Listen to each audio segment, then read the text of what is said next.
আজকে আমরা আরশোলার পৌষ্টিকতন্ত্র পর্যবেক্ষণ করব।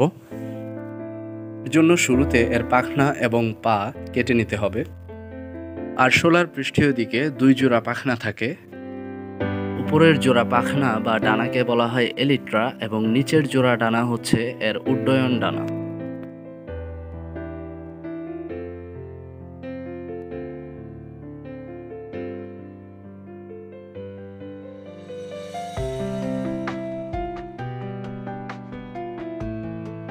এবার আমরা এর 3 জোড়া পা কেটে নিব।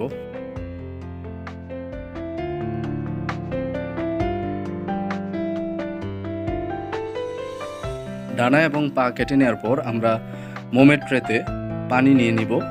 এই পরিমাণ পানি নিব যাতে আরশোলার 90% দেহ পানির নিচে থাকে।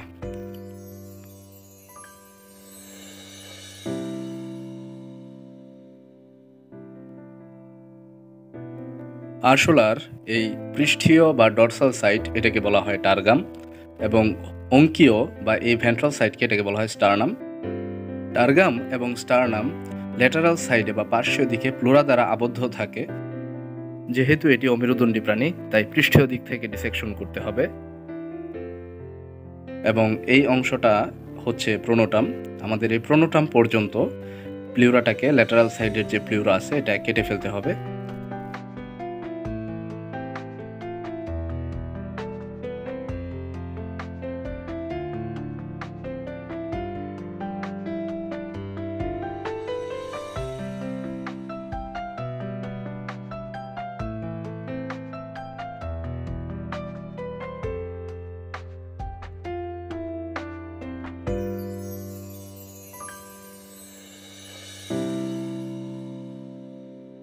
এবার আমরা আরশোলাটাকে পিন আপ করব।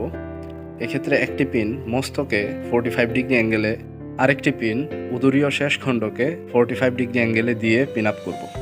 এবার একটি সার্জিক্যাল ব্লেড সহ স্কালপেল এবং একটি ফাইন ফোরসেপ অর্থাৎ চিকন চিমটা নিব এবং প্রত্যেকটা খণ্ড আস্তে আস্তে আলাদা করব।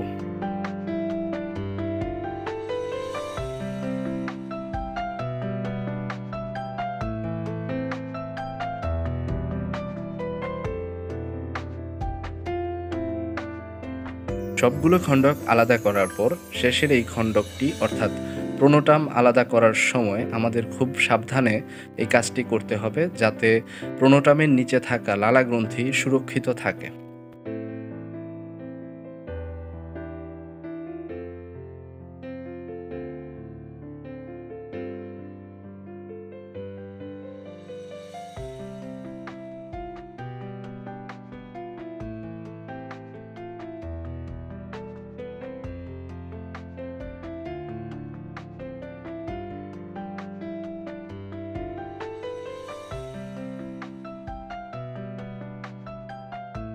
পৃষ্ঠীয় সবগুলো খণ্ডক আলাদা করার পর আমরা একটা তুলির সাহায্যে এই সাদা সাদা যে অংশগুলো দেখতে পাচ্ছি এগুলো সব ফ্যাট, এগুলো আলাদা করে নিব।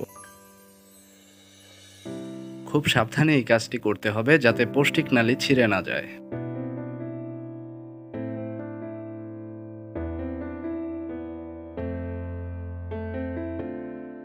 উদরীয় অঞ্চলের ফ্যাট আলাদা করার পর পৌষ্টিক নালী নিচের যে স্টারনাম ছিল স্টারনাম থেকে আলাদা হয়ে আসবে, অর্থাৎ ইলিয়াম কোলনের যে প্যাচ ছিল এই প্যাচ খুলে যাবে।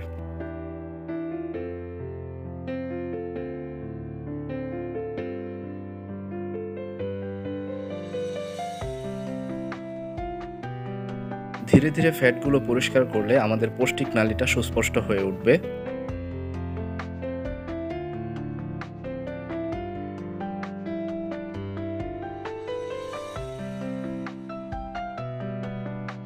যতটা সম্ভব সুন্দর করে ফ্যাটগুলো পরিষ্কার করে নিতে হবে যাতে আমরা আরশোলার পৌষ্টিক নালী সূক্ষ্মভাবে পর্যবেক্ষণ করতে পারি।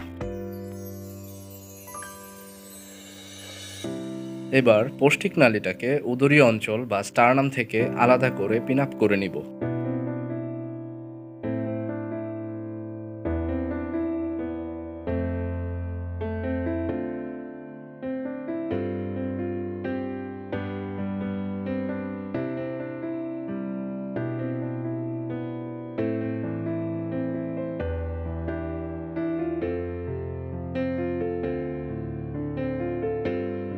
গোড়ার অংশটা গোলবিল, এখান থেকে এইটুকু হচ্ছে অন্ননালী, এবং এই যে এখানে সাদা স্বচ্ছ তুলার মতো অনেকটা দেখতে পাচ্ছি, এগুলো হচ্ছে আরশোলার লালা গ্রন্থি।